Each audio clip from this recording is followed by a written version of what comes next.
회사 동료들과 함께 점심을 먹는 시간은 사무실에서와는 또 다른 모습을 엿볼 수 있는 절호의 기회다. 여럿이 함께 간 식당에서 다들 같은 메뉴를 시켰는데 혼자서만 꿋꿋하게 다른 메뉴를 주문한다면 어디서나 제 갈 길을 가는 개인주의 성향이 강하다고 볼 수 있다.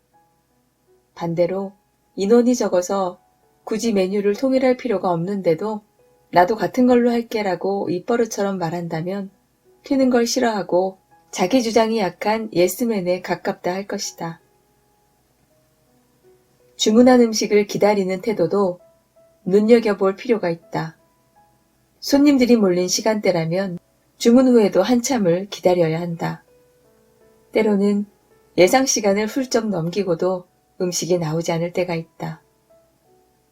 그럴 때 어떤 이들은 젊은 종업원을 향해 버럭 화를 내곤 한다. 지금 장사를 하겠다는 거야, 말겠다는 거야? 너랑은 할 말 없으니까 사장 나오라고 해. 평소 일터에서는 전혀 볼 수 없었던 모습이다. 마치 다른 사람이 된 것만 같다.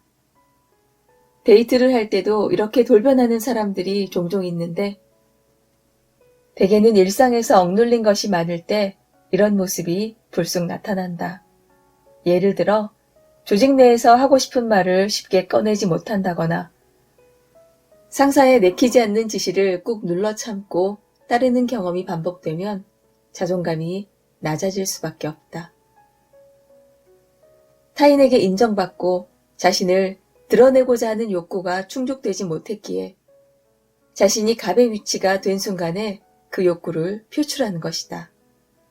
지금이야말로 위험을 보여야 할 때라고 생각하여 약자인 종업원에게 아나무인의 행동을 하게 된다.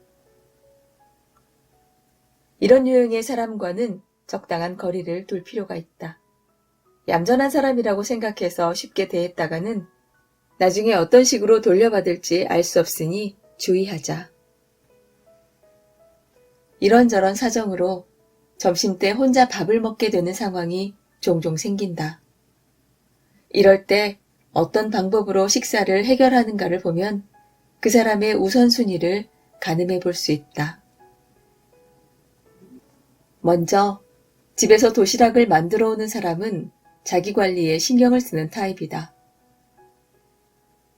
돈을 아끼려는 의도도 있겠지만 외식보다는 집밥이 건강에 좋다는 생각에 수고를 자초하는 경우가 많다. 도시락을 챙기려면 남들보다 일찍 일어나서 시간과 노력을 투자해야 한다. 때문에 도시락을 직접 싸는 것은 성실함이 뒷받침되어야 할 수 있는 일이다. 이런 사람은 식사뿐 아니라 운동이나 수면 습관 등 일상의 다양한 측면에서도 자기 관리를 철저히 할 가능성이 크다. 한편 조용한 가게에서 천천히 식사를 하고 싶어 하는 사람은 혼자만의 시간을 소중히 여기는 유형이다. 일을 잘하는 사람들은 혼자만의 시간도 허투루 쓰지 않는다는 말이 있다. 좋아하는 요리를 즐기면서 오후 일정을 준비하거나 다른 계획들을 차분히 점검할 수 있다. 이들은 밀도 높은 시간에 투자하는 것을 아까워하지 않는다. 반대로 패스트푸드점을 즐겨 찾는 사람은 시간을 최대한 활용하고자 하는 경우다. 점심시간에 식사만 하는 것은 아깝다고 생각하며 그래서 기다릴 필요 없이 바로 먹을 수 있는 패스트푸드를 선호한다. 이들에게 식사는 영양 보충의 수단일 뿐이다. 이런 사람들은 업무에 관해서도 합리성과 효율을 추구한다. 다음에 식사라도 한번 대접하겠습니다. 거래처를 상대하다 보면 이런 대화를 종종 주고받게 된다. 실제 식사 자리로 이어지는 경우는 10번 중 1번 정도겠지만 이런 자리는 좀 더 깊은 커뮤니케이션을 나눌 수 있는 중요한 기회다. 잘 차린 음식을 기분 좋게 먹으면서 대화를 나누면 동석한 사람들에게 한층 친밀감을 느끼게 된다. 뿐만 아니라 논의 주제에 대해서도 더 긍정적인 방향으로 검토를 하게 된다. 이처럼 즐거운 체험과 감정이 그때 얘기 나눈 주제나 상대에게까지 호감을 불러일으키는 현상을 심리학에서는 연상의 원리라고 하는데, 이를 이용한 것이 바로 런천 테크닉이다. 정재계의 인사들이 멀쩡한 회의실을 놔두고 굳이 바깥에서 식사 자리를 마련하는 것도 이 때문이다.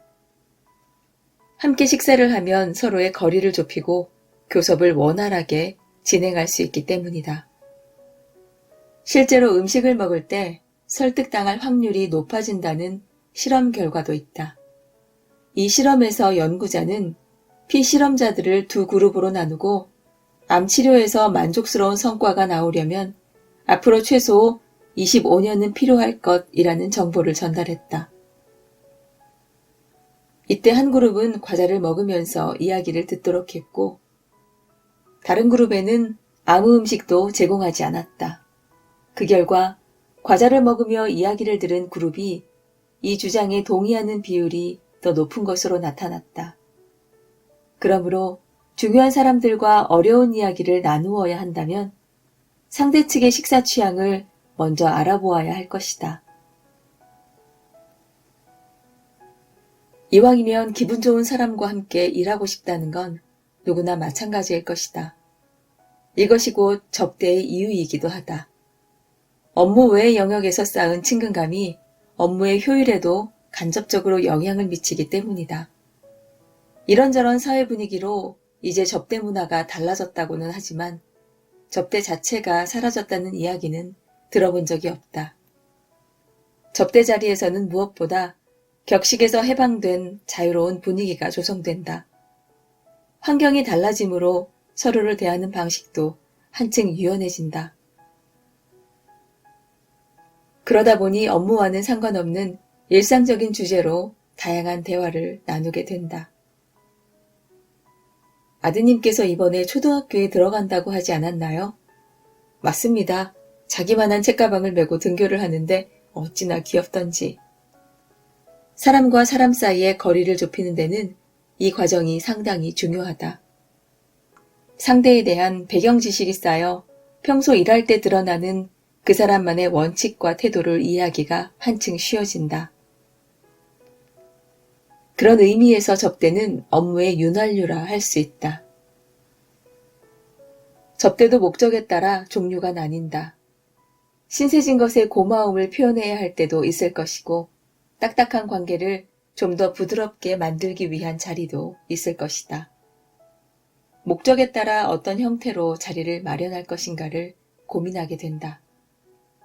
서로를 잘 모르는 상태에서 단둘이 만나면 상대가 부담을 느낄 수도 있다. 그렇다고 늘 여럿이 만나면 관계가 깊어지는 데에 한계가 있다. 심리적으로 거리가 좀 있는 상태라면 골프나 노래방처럼 뭔가를 함께 할 수 있는 장소를 택하는 것도 효과적인 방법이다.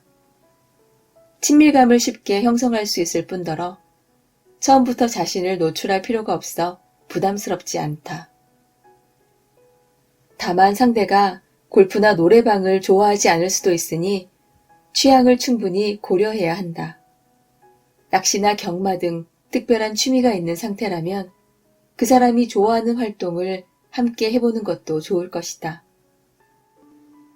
한편 시간을 두고 이미 친분을 쌓은 상태여서 신뢰할 수 있는 관계라면 둘이서 술잔을 기울이는 것도 나쁘지 않다. 닫힌 공간에서 진지한 대화를 나누며 더 깊은 이야기를 끌어낼 수 있다.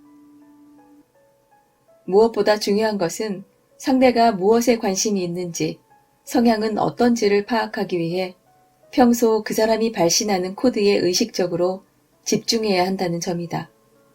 코드를 활용해 심리적 거리를 좁혀나간다면 충분히 효과적인 안성맞춤 접대를 할 수 있다.